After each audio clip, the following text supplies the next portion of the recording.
हे जीवों, शरीर आपने भी पाया है और शरीर अरहंत भगवंतों ने भी पूर्व में पाया था। उनका भी औदारिक शरीर था, हमारा भी औदारिक शरीर है। प्रश्न इस बात का है कि इस शरारत करने वाले पौद्गलिक शरीर को पाकर के हमने इसे रथ बनाया है या नहीं, अपने सत पथ पर चलने के लिए इसको रथ का रूप दिया है या नहीं। प्रश्न इस बात का है। अगर आपने इसे रथ का रूप दिया है तो चलाते चले जाइए अपने गंतव्य की ओर। सचमुच ये शरीर एक रथ है, इसको सजा करके खड़ा रखना इसका कोई मायना नहीं है। रथ है, उसको सजा करके, बहुत अच्छा सजा करके एक स्थान पर खड़ा कर दिया, क्या औचित्य है उसका? मतलब आप उसको सजा करके ठहरे हुए हैं, मोक्ष के मंजिल की ओर कदम नहीं बढ़ा रहे हैं, तो यह रथ का सजाना बेकार है। सजा ही है या रथ के लिए सजा ही है सजाना। तो फिर हमको इसको चलाना शुरू कर दे। भाई ऐसा भी नहीं कि अब चलाना ही है तो ऊबड़ खाबड़ कहीं पर भी ऊपर नीचे चला करके इसके पहिए तोड़ दो और उसकी दशा बिगाड़ दो, इसका भी कोई मायना नहीं है, ध्यान रखना। और जहाँ तुम्हारा गंतव्य है, लक्ष्य है तुम्हारा, उसी पथ पर चलाओगे तो रथ पाने की सार्थकता हो जाएगी। तो न ही उबड़ खाबड़ पर चलाओ और न ही सजाकर उसको खड़ा कर दो, तो क्या करो, जो हमारा लक्ष्य है वहाँ पर सहज भाव से सावधानी पूर्वक उसको गति प्रदान करो। अगर आपने सही दिशा में गति प्रदान की है तो वही प्रगति बन जाती है, और विपरीत दिशा में गति प्रदान करते हैं तो वह उतना ही आपको लौटना पड़ेगा, थकान बढ़ेगी और वह चलना भी व्यर्थ हो जाएगा। आज तक यही किया इस शिव ने।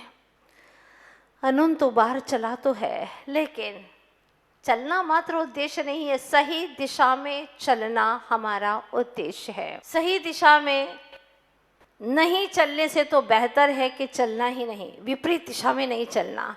विपरीत दिशा में चलने से तो बेहतर है रुक जाना, कम से कम लौट करके तो नहीं आना पड़ेगा। आचार्य देव कहते हैं अज्ञान बहुत खतरनाक है। ज्ञान नहीं होना अच्छी बात है, कोई बात नहीं, किसी विषय का ज्ञान नहीं है तो चलेगा, पर विपरीत ज्ञान है तो बहुत दुखदाई है, ध्यान रखना। हाँ, और अगर आपको अज्ञान में भी, मिथ्या ज्ञान में भी सद्ज्ञान की भ्रमणा हो जाए तो और खतरनाक है।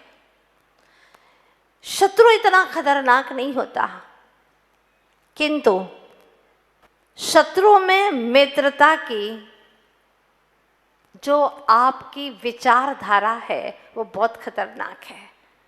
आज तक बड़े बड़े राजे महाराजे हारे हैं तो इसी के कारण से हारे हैं, क्योंकि उन्हें शत्रु में भी मित्रता का आभास हो गया था। सच नहीं था, आभास हो गया था। शत्रु से हम सावधानी बरतते, लेकिन जिस शत्रु में हमें मित्रता का विश्वास है कि यह हमारे लिए मित्र है, जबकि वह शत्रु था और शत्रु राजाओं में मिला हुआ था, बहुत खतरनाक होता है।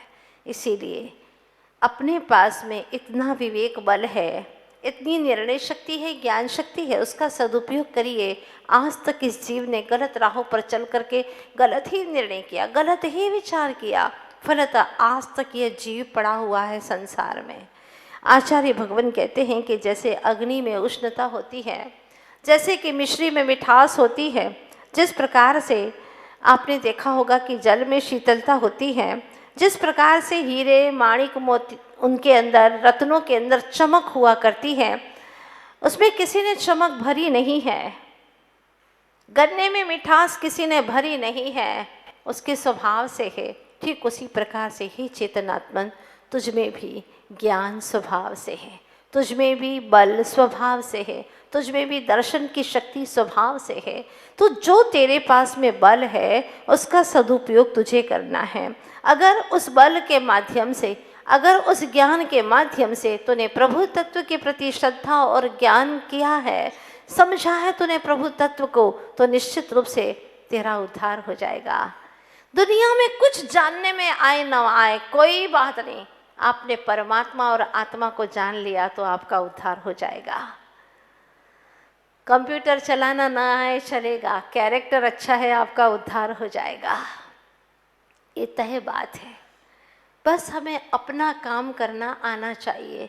आज आप लोग अपना काम भी करना नहीं चाहते, जानते भी नहीं और चाहते भी नहीं है, बहुत मुश्किल हो गई है। इसीलिए खुद का काम खुद को करना है। कौन सा काम? खुद का काम क्या है? आप लोग क्या समझते हैं? खुद का काम मतलब खाना पीना, कमाना, घर को संवारना, नहाना धुलाना, अच्छे कपड़े वगैरह पहन लेना, यही तो अपना काम है। अरे नहीं, ये तो शरीर का काम है, ये तुम्हारा काम कहाँ है? पर के काम तो तुमने अनंत काल से बहुत किए हैं, ये सब पर के काम है। तुम्हारा काम है जानन और देखन, बस इतना ही काम है। जानन और देखन, ज्ञाता दृष्टा, बस यही तेरा काम है जिसे तूने आज तक अच्छे से नहीं किया। यही कार्य तुझे अच्छे से करना चाहिए था, बस इतना सा काम था, बस जानना और देखना बस। पर वो किया कहाँ तूने? कभी भी तूने सिर्फ न जाना न सिर्फ देखा। जाना ही नहीं है, सिर्फ जाना नहीं है, उसके साथ में ये अच्छा ये बुरा, ये तेरा ये मेरा, ये भी जानन में हमने मिश्रण कर दिया है। जानने के साथ में इन चीज़ों का भी मिश्रण कर दिया है। इसीलिए हमने न सिर्फ जाना है न सिर्फ देखा है, बल्कि उसके साथ में अच्छा बुरा, तेरा मेरा, राग द्वेष आदि की कल्पनाएं कर ली, लाभ हानि की कल्पनाएं कर ली है।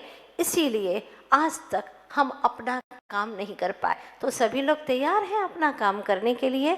हमारी कहानी के नायक विद्याधर जी अपना काम करने के लिए गंतव्य की ओर चल चुके हैं और उन्होंने अपना लक्ष्य तय कर लिया है, बांध लिया है। उद्देश्य क्या है ये उन्होंने तय कर लिया है और चल पड़े हैं सद्गुरु की खोज में। दिशाहीन था मेरा जीवन, दिशा यंत्र बन कर आए, कर्मों के षड्यंत्र विफल कर महामंत्र बन कर आए।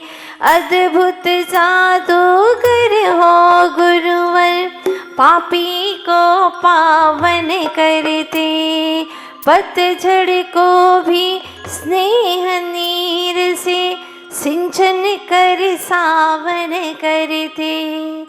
दिशाहीन था मेरा जीवन, आप तो दिशा यंत्र बन करके आए हैं गुरुवर। अभी आप ब्रह्मचारी जी से सुन रहे थे कि न जाने कितने दिशाहीन जीवों को उन्होंने दिशाएं प्रदान की हैं। एक दो नहीं, क्या जेल सभी के लिए उन्होंने तो पशु को भी परमेश्वर का रहा और पथ दिखलाया है। बहुत सौभाग्यशाली हैं जिनका जन्म दिवस कल हम मनाएंगे। उस बालक का जन्म कैसे हुआ था, क्या किया उन्होंने अपने जीवन में। कभी कभी हम स्वयं कुछ नहीं समझ पाते हैं तो किसी के जीवन को देख करके हम स्वयं भी अपने आप को समझ जाते हैं। जिन्होंने अपने जीवन में 11 गहने पहनने का तय कर लिया था और उन्होंने पहनना शुरू कर दिया था। हाँ, दिगंबर होने के लिए भी गहने पहनने पड़ते हैं और वो गहने बड़े अजूबे हैं। मस्तक का गहना है प्रभु को वंदना करना, कान का है कर्ण कुहरों का गहना है जिनवाणी का श्रवण करना, नाक का है जैन धर्म की प्रभावना करना। यह है नाक की बात तो यह है कि हम जिन धर्म की प्रभावना कर सके, हमारे माध्यम से कभी भी जिन धर्म की अप्रभावना ना हो। कोई आपसे कह रहे तुम जैन हो, कैसे जैन हो, ऐसा आचरण है तुम्हारा, हाँ, कोई ऐसा ना कहे। जिन धर्म की प्रभाव ना हो, ये नाक का गहना है। तो मुंह का गहना है हमेशा सत्य वचन बोलना। आँख का गहना है लाज रखना, लज्जा बनाए रखना।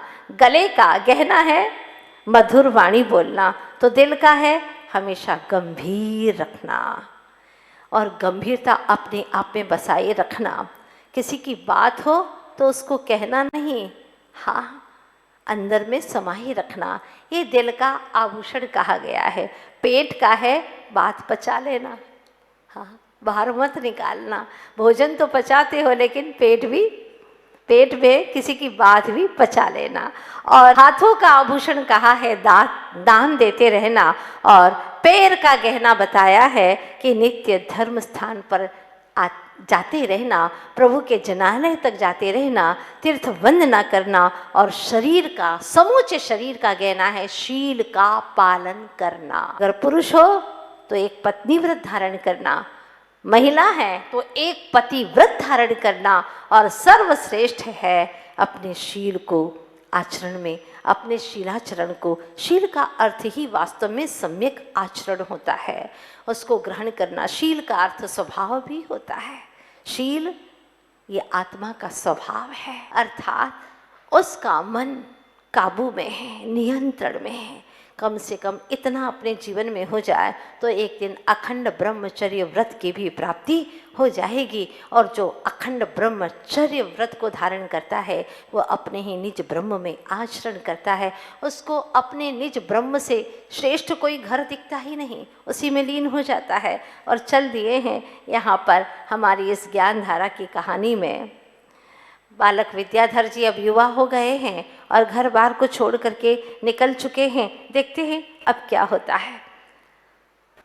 कल हमने शुरुआत ही की थी थोड़ी सी समय के लिए, और सोच रहे थे कि महावीर आ चुके हैं और वह कह रहे हैं कि चलो घर में ही धर्म कर लेना, कोई रोकेगा नहीं तुम्हें।